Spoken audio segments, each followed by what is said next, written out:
This operation sought to eliminate a long-standing but rapidly escalating source of global insecurity and to aid our ally Israel in our inherent right of collective self-defense, consistent with the UN Charter. Iran has attacked Israel with hundreds of ballistic missiles and through terrorist proxies. For decades, Iran has been responsible for misery and countless deaths across the Middle East. Iran's government and its proxies have also killed numerous Americans, including American service members in Iraq and Afghanistan. In recent weeks, Iranian officials have intensified their hostile bluster and rhetoric. Iran has long obfuscated its nuclear weapons program and stonewalled good faith efforts in recent negotiations. Patriots, it finally happened. The United States, after years of warnings, negotiations, and patience, just made it crystal clear to the world. We will not stand by while our enemies threaten our lives, our allies, and our national security. Iran's nuclear sites, yes, those very same ones that they've been playing games with for years, were hit hard. We're talking about strikes on Fordow, Natanz, and Isfahan, the heart of their nuclear infrastructure. And this wasn't some off-the-books move. This was a calculated strike, meant to dismantle Iran's nuclear capabilities before it's too late. Let's break it down. Thank you, Madam President. And thank you, Secretary General Antonio Guterres, Assistant Secretary General Miroslav Yensha, and Director General Rafael Grossi, for your continued attention on this urgent matter of international peace and security. Madam President, last evening, U.S. military strikes targeted nuclear facilities in Fordow, Natanz, and Isfahan with the aim of dismantling Iran's nuclear enrichment capacity and stopping the nuclear threat posed by the world's foremost state sponsor of terror. This operation sought to eliminate a long-standing but rapidly escalating source of global insecurity and to aid our ally Israel in our inherent right of collective self-defense, consistent with the UN Charter. For 40 years, the Iranian government has called for death to America and death to Israel, and posed a constant menace to the peace and security of its neighbors, the United States, and the entire world. Iran has attacked Israel with hundreds of ballistic missiles and through terrorist proxies. For decades, Iran has been responsible for misery and countless deaths across the Middle East. Iran's government and its proxies have also killed numerous Americans, including American service members in Iraq and Afghanistan. In recent weeks, Iranian officials have intensified their hostile bluster and rhetoric. Iran has long obfuscated its nuclear weapons program and stonewalled good faith efforts in recent negotiations. Madam President, the time finally came for the United States, in the defense of its ally and in the defense of our own citizens and interests, to act decisively.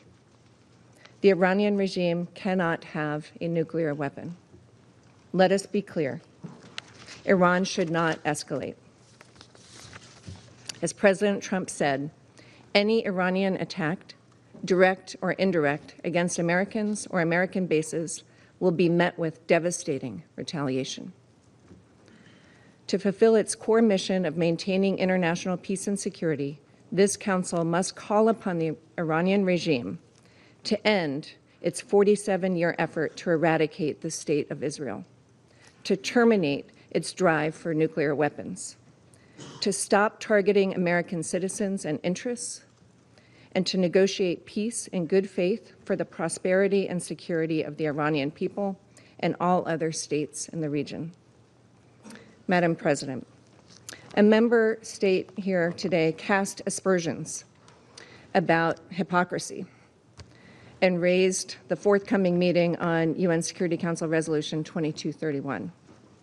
In that regard, I would point out that the recent IAEA report on verification and monitoring of Iran's noncompliance with obligatory nuclear safeguards shows clearly that Iran has been continuing to accelerate its nuclear activities without any credible civilian justification.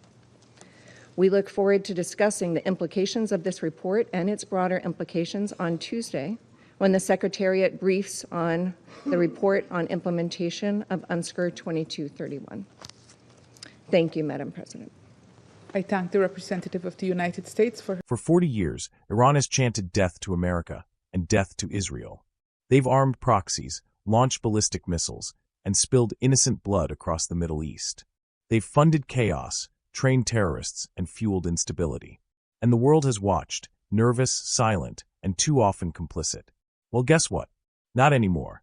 This administration stood up, not just for America, but for Israel, for peace, and for real accountability. The strikes were more than a military operation. They were a message. Iran will not be allowed to get nuclear weapons. Period.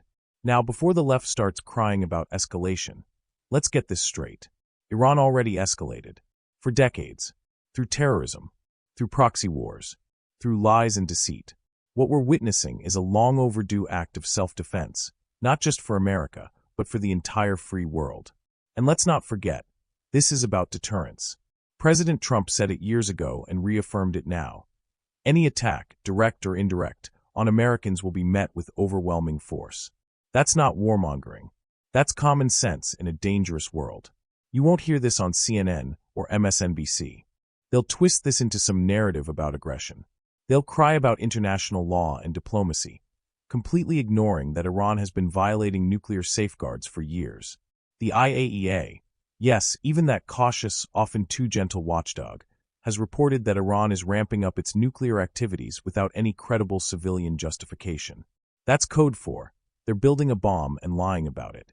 So let me ask you this, America. What do we do when a nation that has sworn our destruction is weeks away from nuclear weapons? Do we wait for a mushroom cloud? Or do we act? We chose the latter. And thank God for that. Let's also be clear. This was a defense of Israel, our greatest ally in the region. Iran doesn't just hate America. They've made it their mission to wipe Israel off the map. They fund Hamas, Hezbollah, and every terror group with an anti-Israel bent. To those who cry about collective punishment, I say this: defending your people from annihilation isn't a crime, it's a duty. This isn't over. Iran will bark. The media will spin. But the message has been delivered. We are not afraid to protect our own. The ball is now in Tehran's court. If they choose escalation, they know the consequences. If they choose peace, the door is still open. But make no mistake, we will never negotiate from a place of weakness again. We stand by our military. We stand by our president. And we stand by the truth. Patriots, this is one of those moments in history where you either stand tall or you kneel to tyranny. We chose to stand. And if you stand with America, if you believe in peace through strength, then share this message. Hit that like button. Subscribe to Right View Nation. And let the world know, America doesn't back down. Until next time, stay loud, stay proud, and stay free.